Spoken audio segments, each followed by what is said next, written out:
Hello there. You are listening to Revenue Insights. Today, I'm chatting with Jake Hofwegen. He's the VP of Revenue Operations and Enablement at Contentful.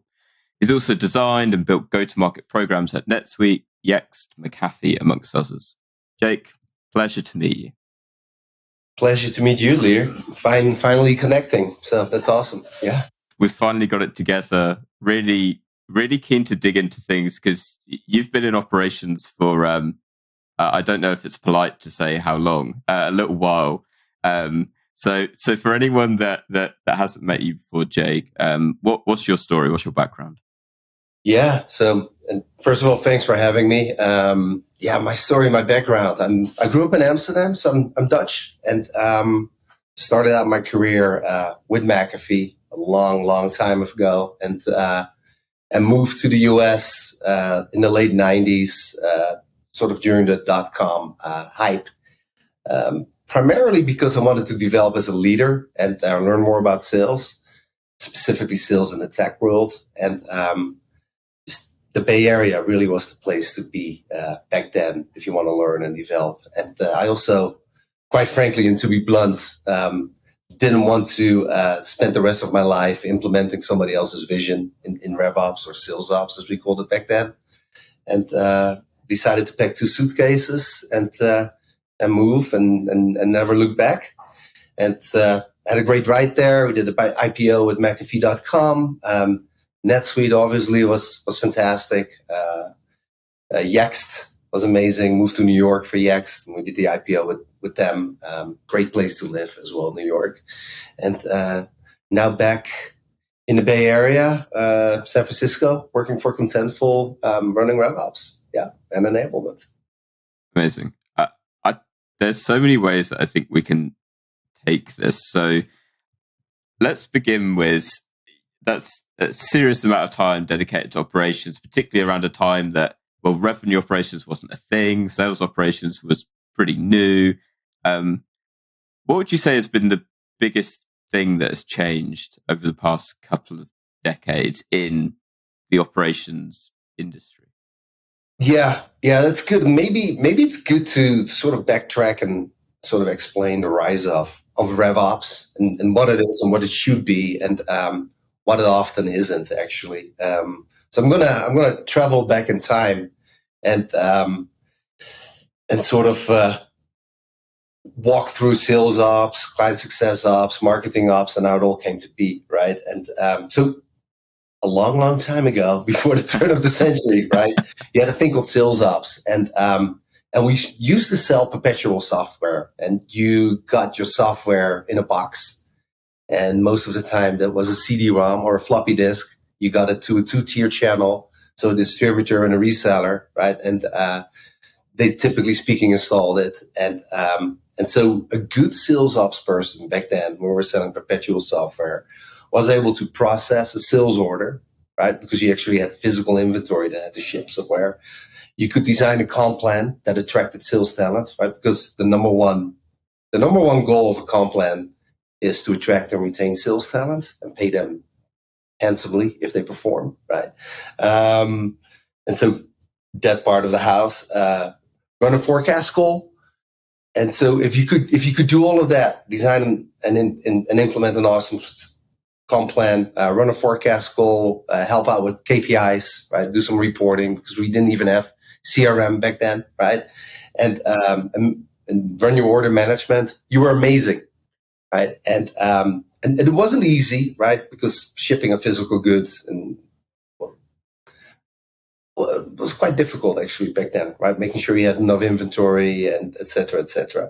So then we saw the move to subscription, and I got lucky working for McAfee because McAfee moved from perpetual to subscription to hosted, in the time span of, I think, 2 years, right? So subscription obviously is the superior model, for any tech company, right? Because your revenue just becomes more predictable, and you tend to retain your customers better. And when we're selling subscription, client success became a thing, and suddenly we have to think about things like, our install base metrics. We have to think about churn. We have to think about GRR. We have to spin up an account management organization, right? Or our AE is going to take care of all these clients that we have. So we had to start thinking about coverage models. We have to think about client success apps and software. We have to think about our engagement model. We have to think about our customer journey, right? All these buzzwords that everybody sort of talks about right now. And so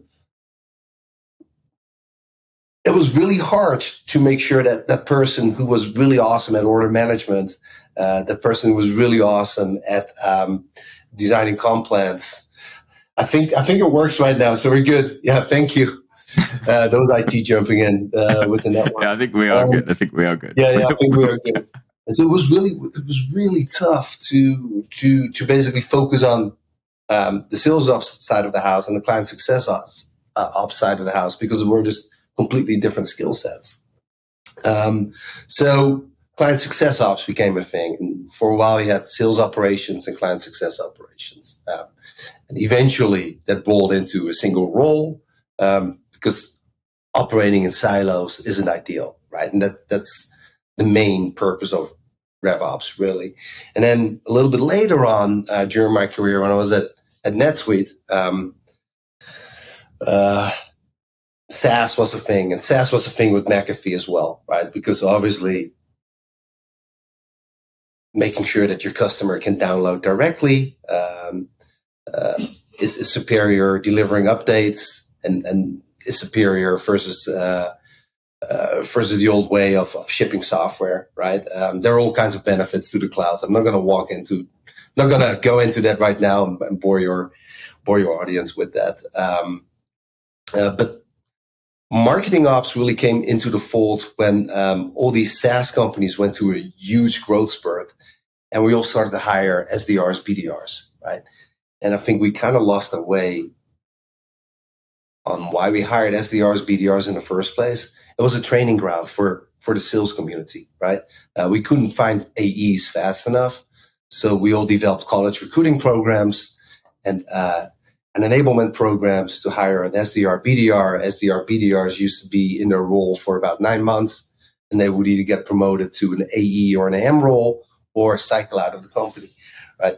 But with these hiring programs, right, and we would hire hundreds at NetSuite, right, in any given year. But with these hiring programs and the influx of all these SDRs, BDRs, we kind of had to figure out how we'd get them up to speed, right? And the best way to get somebody up to speed in sales, as anybody listening to this podcast probably knows, is cold calling, right? And so, or dealing with inbound flow, and that's sort of the marketing ops side of RevOps, right? So how are we going to measure the funnel? How are we going to see if MQLs are converting to SALs, to SQLs, to SQOs? What are the conversion rates? What does the journey look like for an SDR, right? How can we enable them better? What kind of collateral do they need? And so basically, RevOps. When people talk about marketing ops and RevOps, RevOps plays a role in the top of the funnel side of the house,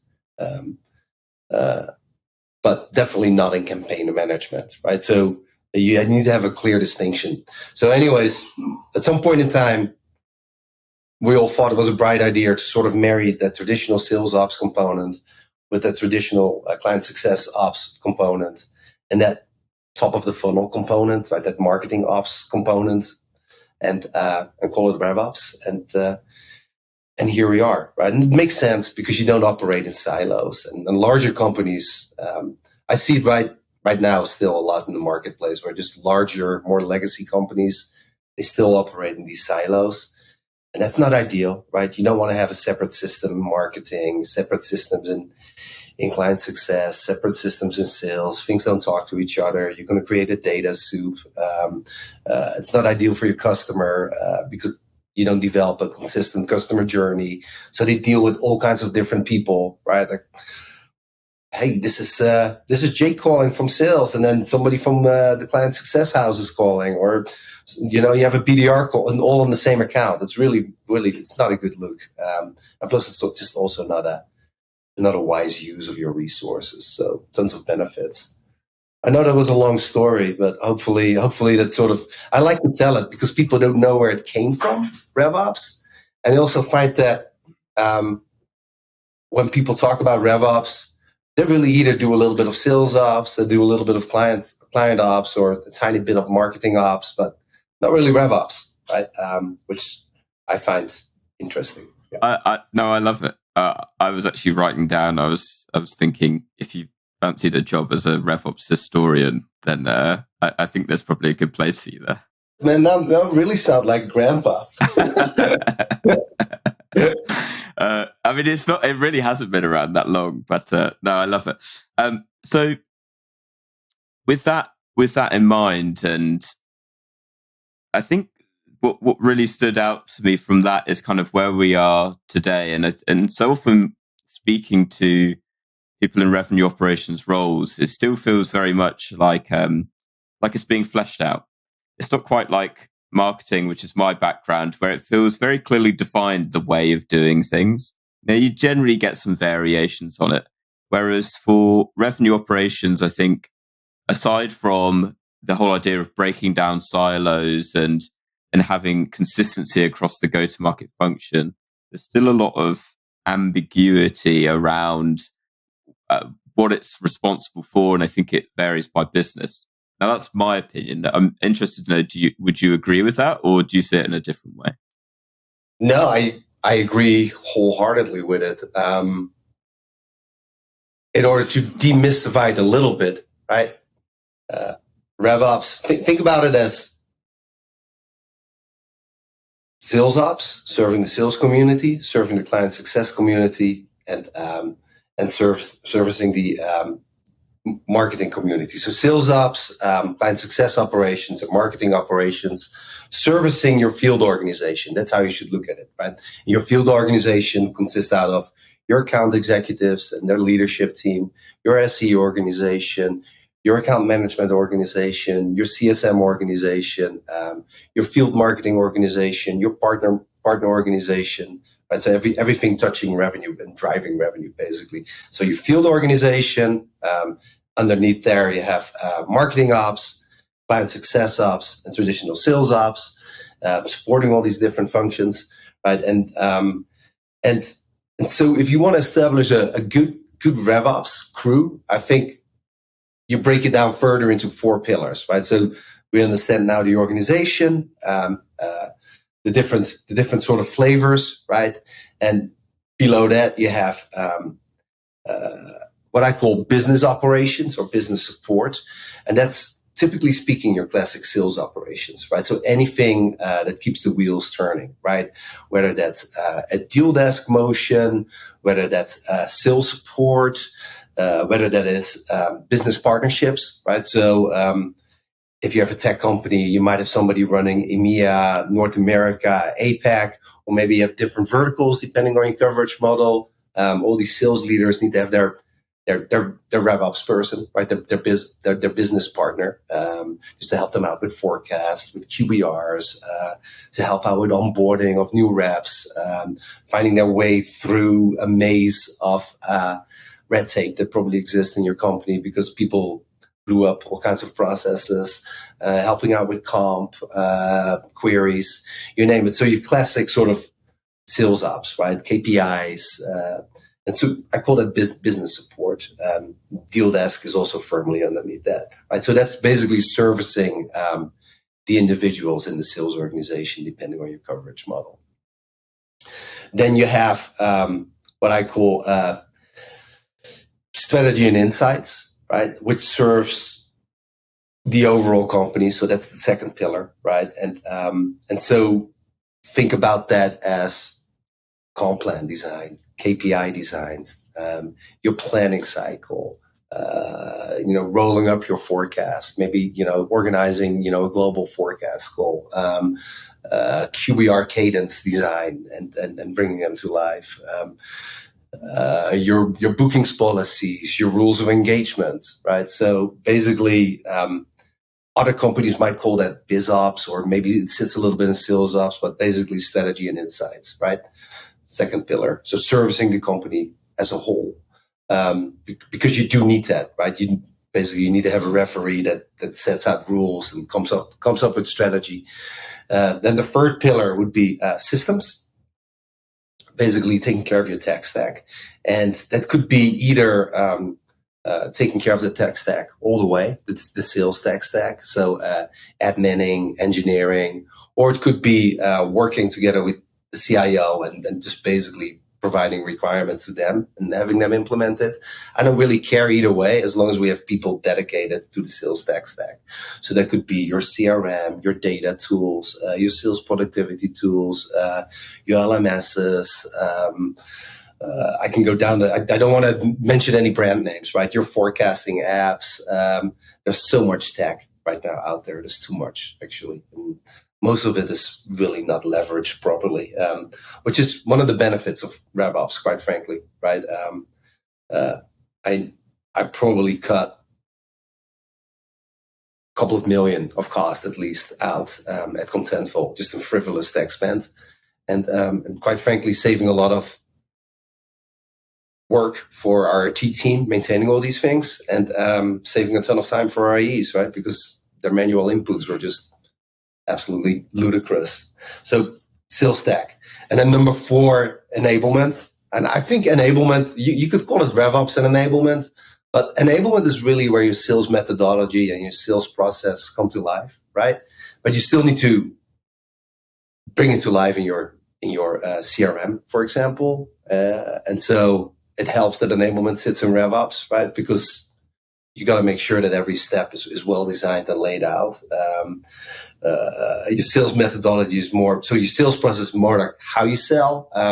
Your sales methodology is more about what's your selling culture like? Like, what do you believe in? What do you want to embrace? Is it MedPick? Is it TAS? Is it Sandler? Is it selling to curiosity? Is it winning by design? Are you going to design something yourself, right? Which is really cool. And I highly recommend that, actually, because I think homegrown sales methodologies and processes that have been designed together with your best performing reps and your sales leadership team resonate much better in the sales organization than getting an outside vendor in.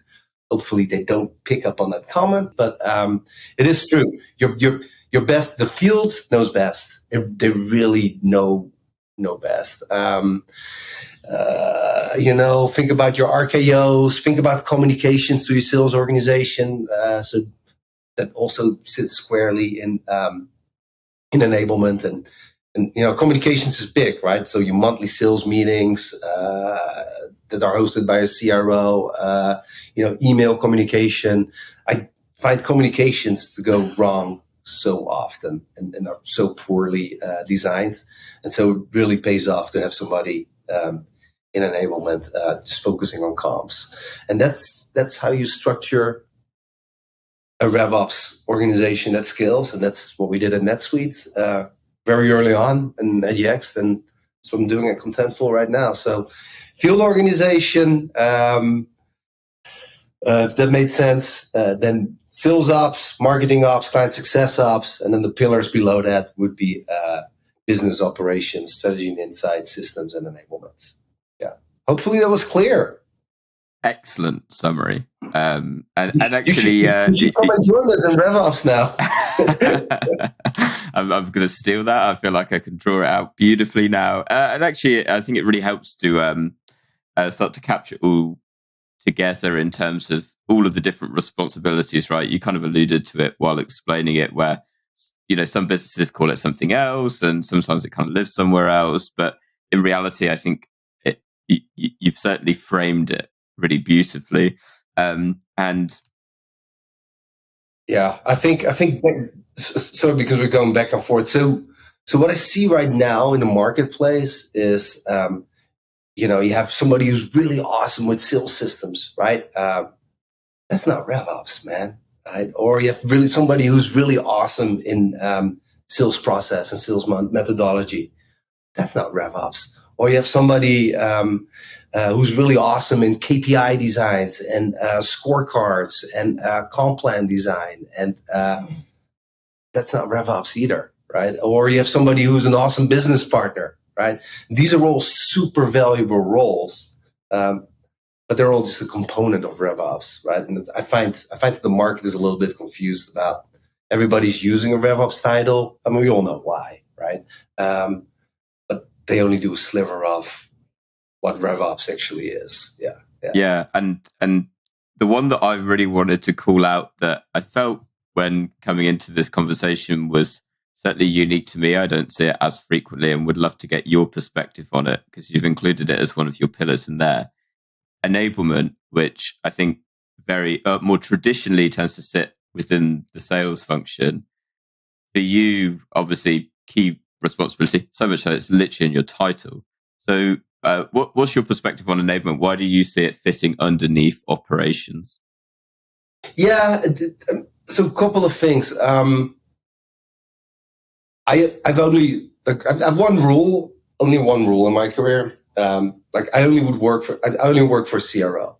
I would never. So that's another thing. Like, it's my own personal opinion. If RevOps reporting to a CFO or COO, you should run for the hills. I have zero interest in doing that. I only work for CROs. End of story, right? Because I'm part of the sales organization. I should be part of the sales organization, really, because I'm here to drive growth, and it comes with way more stress, right? But it also comes with so many benefits. I think so enablement is a separate pillar in the RevOps world, right? And you have an enablement leader, obviously, right? And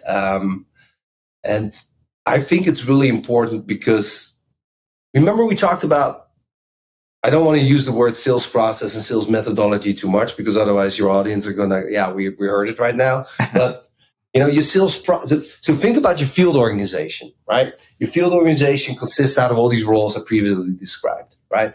And all these people have different responsibilities in your sales process, right? When you engage with an SC, or when this makes time to engage with an SC, when does a BDR hand over an opportunity to an AE?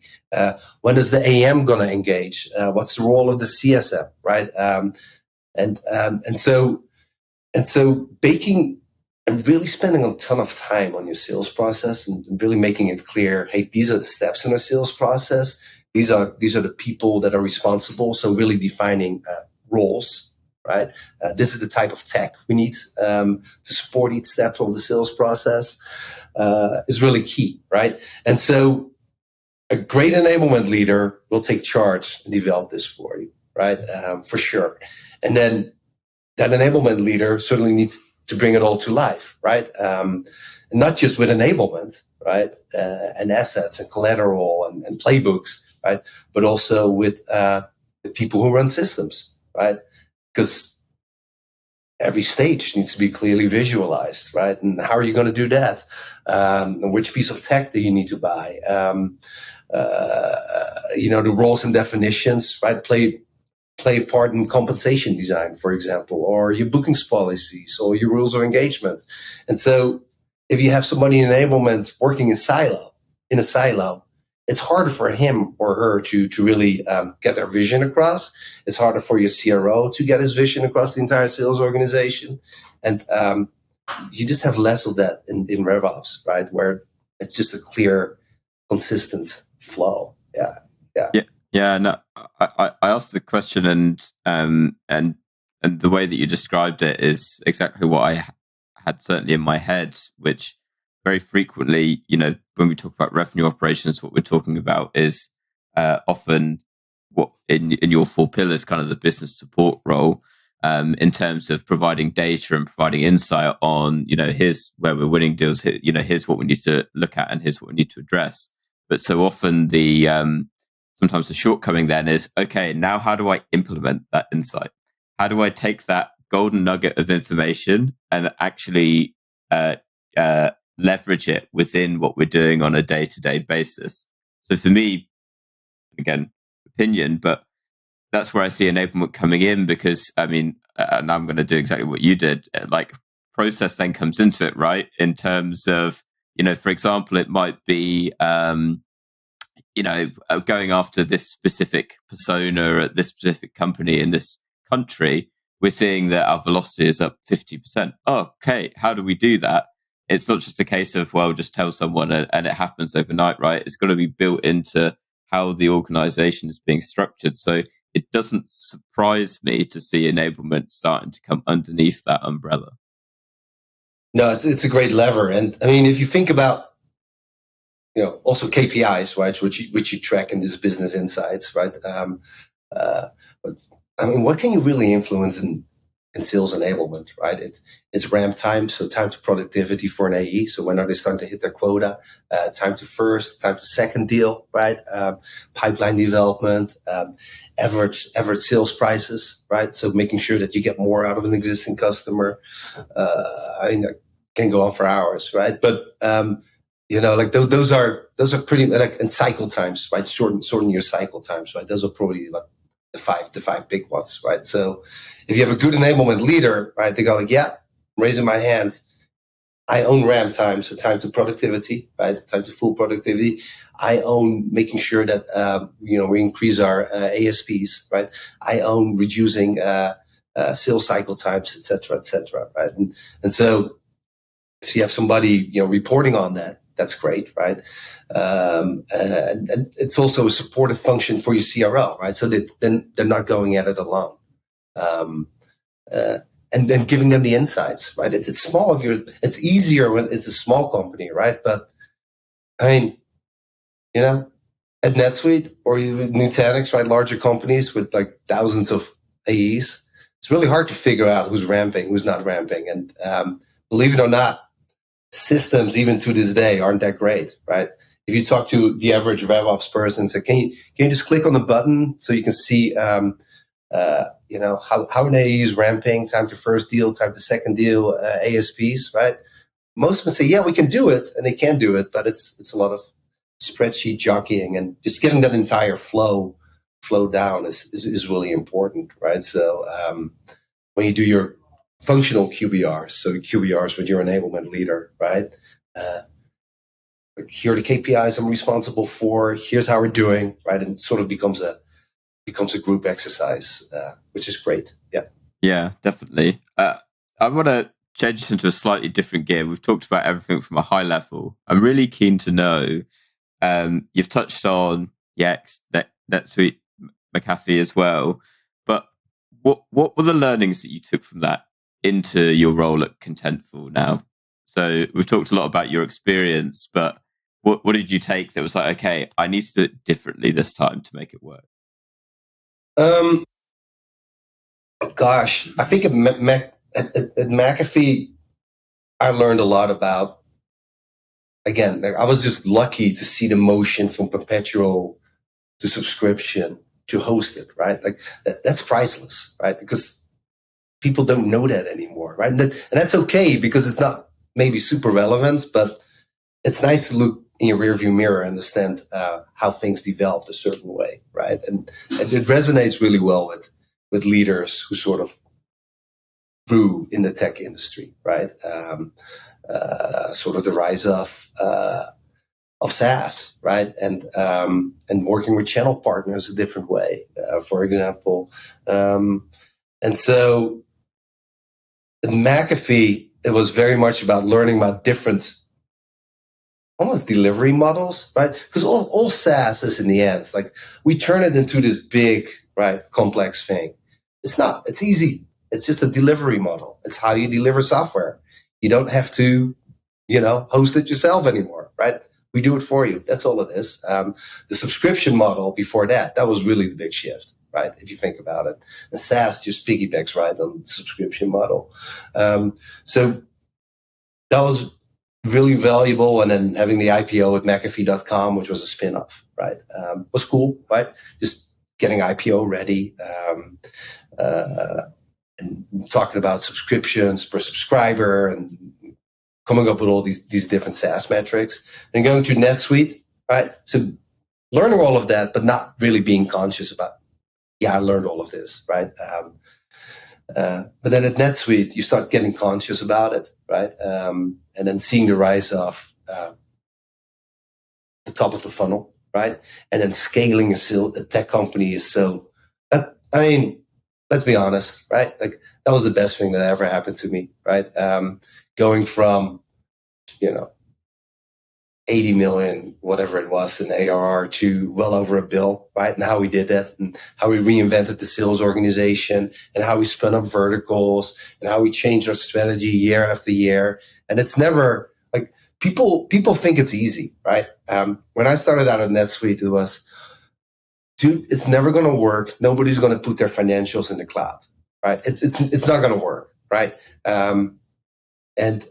To us basically closing $50 million deals and winning against SAP and Oracle. That was priceless. But, the other thing I really learned was shifting from an inbound to an outbound organization, because every company will, if they need to cross the chasm, which is not a buzzword, you better make sure that your inbound leads are going to dry up. You have to start knocking on doors. Your efficiency and your investments in marketing is going to decline, and you just got to become a sales-led growth company, right? So all of that, and that playbook really was pretty similar at Yext. At Yext, we had to create our own category as well, which was harder, right? And so it kind of made me, Contentful was sort of a perfect place for me to be, because we have to create our own category. We have to cross the chasm. We have to evolve from a product-led growth to a sales-led growth company. And I say product-led growth because, what do you think McAfee was? Download your free virus scan, right? And talk about a product-led growth company, right? There's nothing new under the sun here. It has been done before, right? I think product-led growth is a great lever, and it's a very valuable channel for us at Contentful. But customers are not going to sign you a $1 million or $2 million deal without talking to an AE, right? And without doing an ELA, and you gotta negotiate all that stuff. So I think everything I learned in the past and sort of cobbling it together made me, this role at Contentful is perfect. You only get richer during your career in tech. Like even if you have bad experiences, they happen, right? Like Flexport wasn't my finest moment, right? It was also, it's not really a tech company, right? They're actually a freight forwarder with some tech on top, right? What am I doing here, right? There's little value of me to add, right? But I learned a lot there too, right? And I've formed some great relationships there. So if you work in the industry, I guess you're going to fall on your face once or twice. Just deal with it. And if you don't, you're probably not pushing yourself hard enough. It's just part of it, right? But every company you work for, good or bad, you'll learn something, just put it in your backpack, and eventually you get to stitch it all together, right? And that's at least what I have been doing during my career. Yeah. Jesus, I sound old. You really make me feel old. Hey, I just asked the questions here, right? So here you go. I'll give you a question that you absolutely cannot sound old on. What have been 3 things from the past 12 months that you've done, implemented, whether it's a small change or a big one, that has had the biggest impact on your go-to-market function? I like that. That's good. Unfortunately, I got some good answers on that because I've been pretty busy here. So I'll take you over 3 things that were pretty massive here. Number 1 is, and this is the biggest one, we basically unified our field organization. And that was huge for us. So prior to me joining Contentful, we had AEs reporting into a CRO, right? We had, which is normal, and SEs, so that's normal, right? Then we had partner sitting in marketing for a bizarre reason. I don't know what the reason was, and it's fine, right? But our partner was sitting in marketing. The CSM organization was a complete silo organization together with professional services, reporting in a separate leader.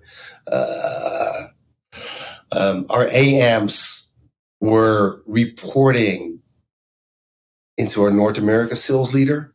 Our BDRs were reporting into marketing, right? And talk about a mess, right? And so, we got to make sure we have a unified field organization. So all these groups need to come together, right? Number one, right? So a unified field model. But that means people need to move around, right? And it means you have to deal with a ton of resistance. And why, right? Like, why is this happening? Well, it's happening because our spend on technology is completely insane. But most importantly, like, think about your customer experience, right? You're talking to AE, then some BDR, and then some CSM somewhere else. We're not even aligned, right? So the segmentation in the CSM organization was different than the AM organization, was different to the AE organization. So customers didn't even know where they would end up, right? I know it sounds really bizarre, but this is how startups operate, right? Oh, no. As another part of that, as another function of that was people were not operating in sales territories properly, right? A little bit round robin. How's that going to scale, right? So good luck also building your customer journey, but good luck building efficient prospecting strategies, right? If it's not clear, that, hey, this is Jake. Jake is the AE, the enterprise AE in the Benelux, right? And here's his AM, and here's the CSM, and we're with you every step of the way as you get up to speed on Contentful. And so that was a massive, make it sound really easy, but that was a massive shift, right? The alignment of the field organization, making sure everybody was aligned into pods, and how are you going to shift accounts around, and it was massive, right? So we did that. So I think that was number one. Number two is I spoke a little bit about crossing the chasm in terms of evolving from a PLG to an SLG company, right? And PLG is a super important motion for us. It will never go away. It's very valuable, but we have to start outbounding at Contentful, right? Because we have to. I'm not here to build, a $200 million or $300 million ARR company. It's not interesting, right? To me, at least.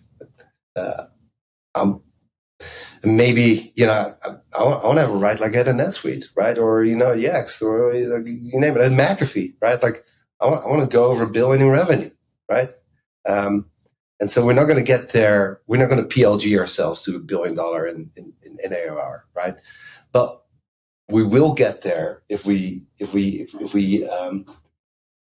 get really clever about outbounding, right? So, making that shift from a reactive inbound organization to a more aggressive outbound organization would be another one.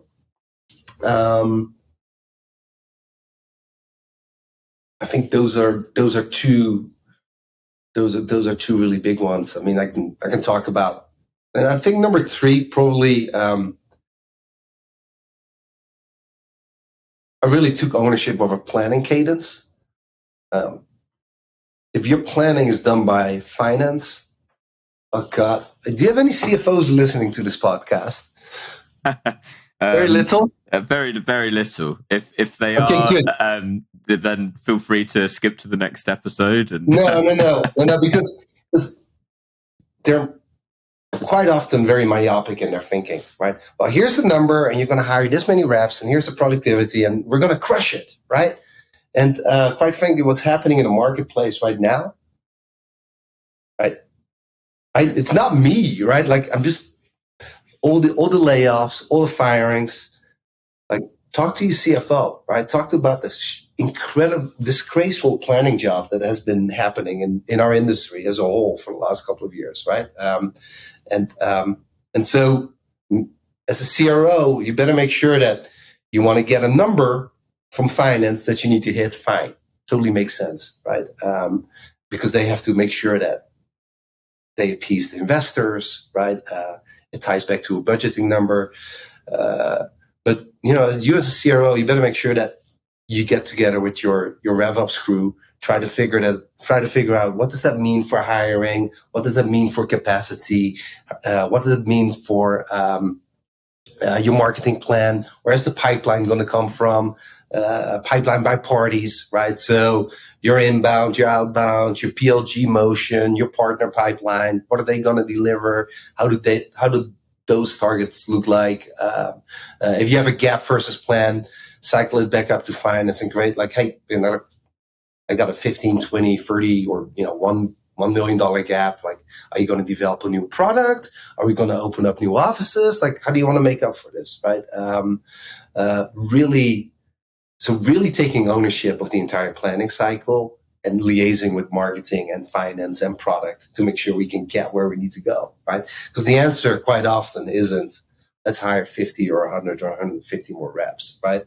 I want to hire 150 more reps, but I want to make sure that my marketing engine can support it. I want to make sure that my product team has a vision, right? I want to make sure that my CFO is aligned to expanding our distribution, meaning opening up new offices, right? And so but these are very classic, right? These are not contentful problems, right? These are just classic issues that everybody's struggling with in the industry. But I think honestly, I know the market has not been working in our favor, right? But what you're seeing right now in the industry relates to piss poor planning, right? Really, really bad performance. Yeah. And so you don't want to be in that. You don't want to be in that. In that shape as a company, obviously. Unfortunately, we're not here in that mode, right? But it helps if you take ownership of planning, right? Because we could have conversations. Well, I can hire 90 more AEs, right?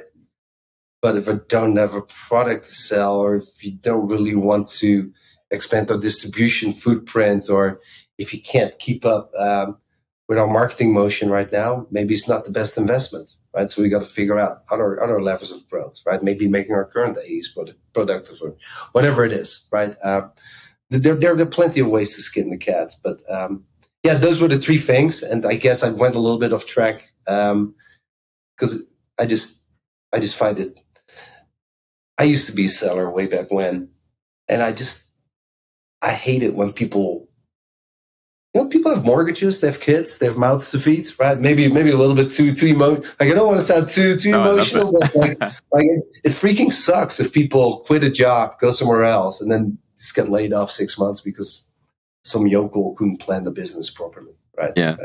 I actually think it's great because I wrote down earlier because I could sense something just told me. I was like, I was going to ask what frustrates you the most. Yeah. And, there you go. And that's it. So, what's the answer then, other than better planning? Because is that a CFO's job, or is that something that I think we can all plan better, right? And I often find that I'm treading the line between am I just spending all of my time planning and not enough time actually doing it. I find there's definitely a fine balance between the two, and also, what's the process to make sure that you've got a good plan as well? Because even the best laid plans don't always literally go to plan, right? Yeah. I mean, a couple of things, right? It is a team exercise first and foremost in planning. So make sure you involve marketing, make sure you involve your sales leadership organization, make sure you involve product. I mean, how many people are involving product in planning? Right? Finance is not going to tell you that much, right? Like most RevOps leaders wouldn't do it, right? So making sure that everybody's a stakeholder within this field model too, right? So talk to SE organization, talk to your partner organization, right? Like involve people, right? Like a plan shouldn't be hey, here's the plan, right? The plan should be a back and forth and iterative process, right? I think that's key. I see it go wrong often there. I see it go wrong often where people don't understand the levers, right? And sure, headcount is a nice. We spoke a lot about headcount, capacity versus plan. Do you have overcapacity? Do you have undercapacity? What are your feelings about attrition, right? We talked about enablement, like how long does it take for people to come on board? You know, the times where, I see a finance spreadsheet where they say, well, it takes an AE 4 months to ramp, right? Because that's what it's in our comp plan, or 3 months, versus no, it actually takes them 9 or 10 months, right? And if we go outbound, it might take a little longer, right? I'm not talking about Contentful specific, just giving you, right? I mean, if you don't do that right, you got a huge problem, right? You got a huge problem. Same with marketing, right? Like, how often do I see that marketing doesn't have pipeline goals, right? Per party, right? So I'm not thinking about just an overall number. It's like, okay, more like partner, what's your pipeline goal? Sales, what's our PLG goal? What's our PQL goal? What's our SQL goal, right? What are we, Mr. CRO, what are you going to do yourself in outbound prospecting, right? How are we going to expand into our existing customers? AM, you got to get super, super granular in your planning exercise, but also hold people accountable, right? And I think people often think they were granular, but they have no idea, right? And I think if your planning exercise sits in RevOps together with finance, obviously, right, you get way more granular because they are closer to the business, right? And if they do their job properly, right, and they are part of the sales organization, and they understand the impact that sales cycle times have, for example, right, or the lack of having a product, or the lack of having, an inbound lead, or you have inbound lead issues, or the lack of having an inbound lead issue in France or in Egypt or in Indonesia because we're not localized a certain way, right? I can go on for ages, right? But yeah, planning is something you have to really, really do well. And you also have to think, I think, if people don't hit their number, right? Quite often, sales will take ownership, right? But maybe you really plan poorly, right? And poor planning leads to, right, high attrition. It's very costly, right? Very, very costly. Like, I think we have to do whatever we can in our industry to make sure that our AEs and anybody in the sales organization can be successful. Yeah. So hopefully it gives you an idea of, right, it can go wrong at a lot of places, but you can guarantee it will go wrong if the people who plan and take full ownership of the planning cycle are far removed from the business. Yeah, I think really clear. I mean, for one, definitely the granular level of detail. Also, what kind of came to mind as you were explaining it was also not necessarily plan B, which is like a completely alternate plan. But to your point, when someone misses a number, right, you can't be working to a system where it's if one person misses a number, that's it, we're screwed. What lever can you then pull elsewhere to be like, okay, where can we make up for this elsewhere? To me, that's where the granular level of detail comes into it, because when you've got that understanding of, if everyone hits these numbers, we are 99% sure that we're going to hit that overall revenue goal at the end of the quarter. And then it's just the question of, having that level of detail then of, okay, if we are short on leads here, or we are short on pipeline there, it's not a, oh God, mad scramble, what the hell do we do? It's fine. We've planned for this. We've already got this in place. Let's bring this in. Everything's fine. Not only does it create a more kind of predictable revenue model, it's a hell of a lot stressful for people working in it as well, because it's like, oh, someone knows what we're doing, fantastic, and that really helps with attrition, right? No, it helps a lot. It helps a lot. It also just, as a CEO, so maybe there's some CEOs listening to this podcast, right? It helps you as well, right? Because if you want to grow, you want to grow your company like 100 million in ARR, right? Or do you want to do 100 million in net ACV, incremental ACV? Let's go there, right? And I come back and I roll everything up and I go like, look, man, like, I got 100 million in ACV and street quota out there, right? Let's say we do about 80% of that, right? So we can, like, I can only do 80 million, and here's why, right? And I can really clearly articulate that. No, sales productivity already is going up. Like, we took a look at all our pipelines. Like, here are all the parties that are performing, right? Like, this is the best I can do. Then you as a CEO, okay, got it. So we got a $20 million gap, right? It's not a disaster, right? But you want to have that conversation, like at least a couple of months before we never talked about the timing of planning, right? But like, we can do that in a second if you can remind me of it. Okay, got a $20 million gap. Are we going to acquire somebody? Are we going to build a new product? Are we going to have a pricing and packaging exercise? Right? Do I need to invest more in my sales organization? I mean, it's gonna create awesome discussions, right? That you need to have as a CEO, right? I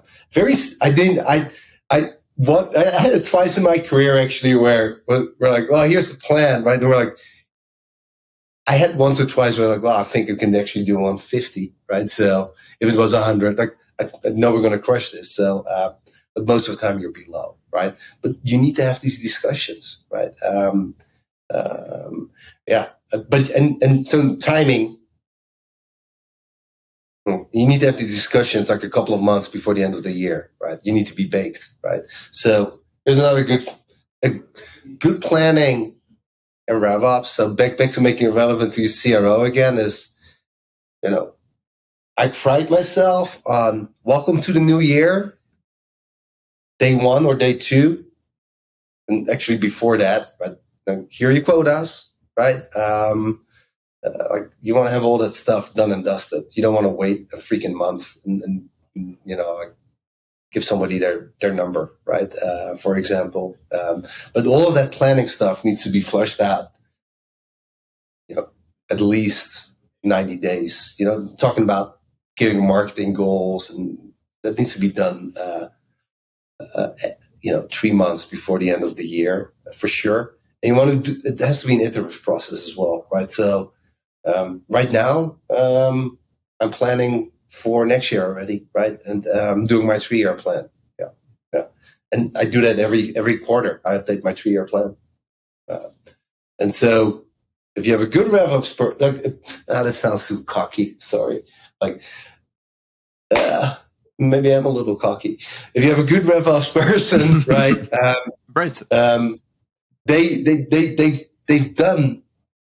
They plan continuously, so it's not a crunch. Like, we have to start planning everybody, right? And then your entire sales team at the last quarter of the year, or the RevOps team is completely overwhelmed. Like, I do it continuously, so it's not that big of a lift. Yeah, it's important. Yeah, I completely agree, and I love it. And also, not the first time I've heard it, which might reassure you, because okay, good. Because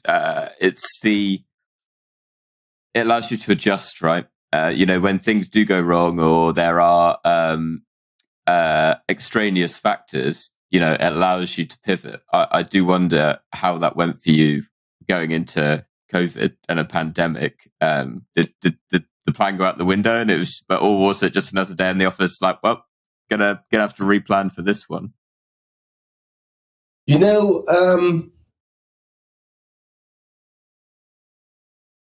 When COVID hit, I think I was at Nutanix, right? And we moved to a 6-month cycle, basically, right? So we planned every 6 months. So, I hated it, but I loved it too, right? Because if you plan for 6 months increments, you can adjust quickly, right? Whereas if you plan for a year, right, you're pretty much stuck. Like, of course, everybody's going to replan, right? But you need to, like pump out new comp plans, right? And like rewrite maybe coverage model, ROE, realign with finance, realign with marketing, right? And they built their annual plans as well, obviously, right? So by having that 6-month planning cadence, we were more agile. I say we didn't have to replan because we were planning every 6 months. I don't recommend it, by the way, like a 6-month planning cadence, but during COVID, it totally made sense because who knew where the world was going? Like, remember, like sky was falling, and then it was the best thing that ever happened in tech, and then the sky was falling again. I don't know where we are right now. Is the sky falling, or like who knows, right? Recession, right? I think our industry is doing just fine, right? This is honestly, it's just a little blip. And I think if you look at the macro numbers, it is just a blip. Like we have more people working in tech right now than pre-pandemic, right? Hiring is, believe it or not, hiring is still higher than pre-pandemic, right? Everybody just went crazy on their hiring, and now we're paying a price. But we talked about that already. Yeah. No, I love it. Jake, we've gone really deep on a lot of stuff, which I've really enjoyed. For the final question, I'm just going to pluck us straight out of there and ask a really simple question. What is one book that you would recommend to other revenue leaders? I'm making an assumption that you're a reader, and that could be fiction or non-fiction. Catch-22. An excellent fiction book.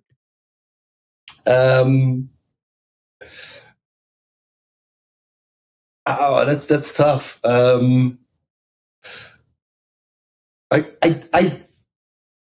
This is going to sound embarrassing. Go for it. I'm going to first one that comes to mind. Probably Papillon. Perseverance. Like, if there's not a route A, then go to route B or route C. There's always a solution for anything, right? But if you think about it, great planning, right? I go down to like great planning, grit, right? Not stopping, dexterity, flexibility, right? Not giving up, right? In times of adversity, not taking things for granted if things are too good, right? And go down that list, right? Starting from scratch, right? It's that one just popped in, basically top of mind. Yeah. I like it. I'm a romantic. I'm a romantic by heart, but I also read very little to not like. I pride myself actually on, and that was the embarrassing part. Like, I don't really read that many business books. I also think that it made me a better person, actually, to tell the truth. I really do. Because I do think I'm a little bit more open-minded versus, this is the playbook. This is what you need to stuck with. And I guess maybe we can wrap up like that. But I've never operated like that because I know, and hopefully I came across like that. Like what I learned during my career, I put in my backpack. But the industry is evolving. People are newer. People are so much more smart. They're so much smarter now, right? Like I could barely use Excel when I started out in my career, right? And email, right? I mean, Gen Z people, just what they do with tech and how they apply it in their work life. Awesome, right? Like it wasn't even close. So I guess don't assume that the playbook you used at your previous company is going to work because it won't at your next. It's not relevant anymore. The industry is moving too fast. And I think just learn to recognize patterns, but continuously develop and shape your new playbook is key. And that's back to not reading books, business books. I read a lot, I really do, but more novels, right? Which I find teach lessons in their own way as well, and that's why I feel the need to mention it. It really can be a fiction book and not a non-fiction. So. I mean, and you work like Microserves is an awesome book, or JPOT. Those are both awesome books if you want to read and learn a little bit about their industry, but in a fun way, right? More of the human characteristics in our industry versus, boring business book. The Circle from David Eggers is a really cool book. Like I really recommend it. Like I can't recall the writer of Microserves now, and that's bad. I'm going to Google it while you ask me another question. Don't worry. It was actually I'm going to make it even easier because that was my last question. But we will include links down to all of those. So Jake, I'm going to rely on you to send me a link, and I'll make sure to include it on the show notes. So everyone can go searching for it, because if anyone is like me, I really could do as a break from nonfiction every now and again. Douglas Copeland was the writer of Microsoft Serves and JPOT. Like I highly recommend reading Microserves and then reading JPOT right after it, and then reading The Circle. You're gonna love it. And it's not a business book, but it has a lot to do with our industry and specifically how we work and operate, and also how our industry impacts humanity. Yeah. Geez, I can't believe we went all the way there. Let's pause there. We'll come back for part 2 to go into that. Yeah. Jake, absolute pleasure to chat today. If I don't know how active you are online, but is there anywhere where people can connect with you, ask any questions, or are you going off the grid after this? I'm just on LinkedIn. After you read The Circle, you understand why I'm just on LinkedIn. So you can find me on LinkedIn. Like I'm active there. Like I respond. I like to help. So you can find me there. And you have my email address now, so you can email me. I'm going to follow up after I read. Yeah, I'm going to follow up after I read The Circle and be like, that's it. All right, Jake. Thank you so much again. I really enjoyed talking to you. All the best. Good luck. Cheers. Bye.